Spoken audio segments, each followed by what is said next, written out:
चुराइबारि थानानि उसिनि चाइटं मुंबाइ खरकसा बांलादेशी सिख्ला रमजाखा रायदाजेति बार हाकतर हाबै नखं खामानि एबा कायजामनि पाइथागो तालबारि यागलो चुराइबारि थानानि उसि समरेश दासनि चाइटं मुंबाइ ओ बांलादेशी सिख्ला नरमि मानखा पार्टीमुं सालचिबाइ त्रिपुरा हांखुनि चुराइबारि थानामै खबजाक लक्ष्मीनगर ग्राम पञ्चायतनि 2 नং वार्डनि खेरेंजुरि शिमुलतिला आमसायाव আজকে দুপুর প্রায় 3টা নাগাদ একটা খবর আসে যে পলাশ মিয়া নামে একটা লোক অবৈধভাবে এখানে খেরেঞ্জুরি শিমুলতলাতে একটা বাড়িতে বসবাস করছে এবং সে কোনো একটা ক্রেশারে কাজ করছে দীর্ঘদিন ধরে।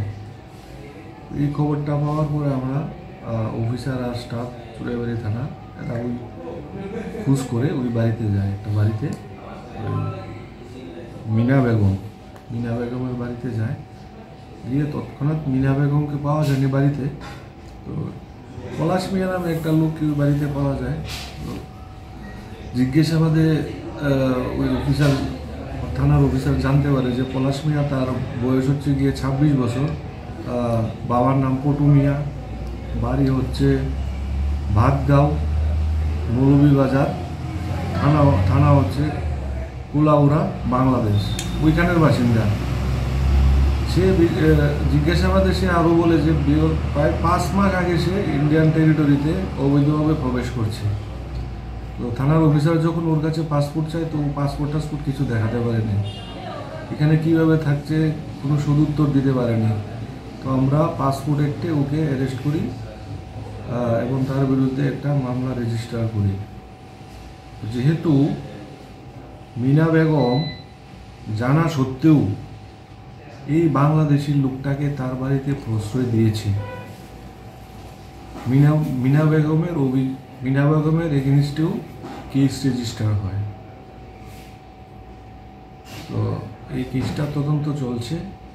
ওকে আমরা কালকে মাননীয় আদালতে প্রেরণ করব। তার সঙ্গে তো আপত্তিজনক কিছু ডকুমেন্টস পাওয়া যায়নি, গড়টর সার্চ হয়েছে। তো যতটুকু জানা গেছে মিনা বেগমের মেয়েকে বিবাহ করে ও থাকছিল এখানে, আর কোনো একটা ক্রেশারে কাজ করছিল। এলাকাবাসী সম্বন্ধে আমার বার্তাটা হচ্ছে এরকম, আপনারা সাবধান হয়ে যান। এর আগেও আমরা ফুলবাড়ি থেকে একটা বাংলাদেশি মহিলাকে অ্যারেস্ট করেছি এবং জেলে পাঠিয়েছি। ওকেও আজকে অ্যারেস্ট করেছি, জেলে পাঠাবো। ওর বিরুদ্ধে আইন অনুযায়ী যা যা ব্যবস্থা নেব এবং অবৈধ এই অনুপ্রবেশকারীকে বাড়িতে শেল্টার দেওয়ার কারণে মিনা বেগমকেও আইনের আওতায় আনা হয়েছে এবং ওনার বিরুদ্ধেও আইন অনুযায়ী ব্যবস্থা নেওয়া হবে। এলাকাবাসীদের সম্বন্ধে আমার বক্তব্য থাকবে, ওয়ার্নিং থাকবে, এইসব কাজ করা থেকে বিরত থাকুন। কোনো বাংলাদেশি অনুপ্রবেশকারীকে প্রশ্রয় দেবেন না, এর খেসারত আপনাদেরকে দিতে হবে। এরা কোত্থেকে আসলো, এলাকা থাকছে, হঠাৎ কোনো একটা দিন বড় ধরনের ক্রাইম করে আবার বাংলাদেশে চলে যাবে, তার খেসারত কিন্তু আপনাদের দিতে হবে। আমি কড়াই ভাষায় বলতে চাই, এসব কাজ যারা করছেন এসব কাজ আর ছেড়ে দিন, এসব কাজ করা ছেড়ে দিন এবং আমাদেরকে সঠিক তথ্য দিয়ে সাহায্য করুন। যদি কোনো বাংলাদেশি এখনো এলাকায় লুকিয়ে থাকছে, এদের তথ্য আমাদেরকে দিয়ে এদেরকে ধরানোর ব্যবস্থা করুন।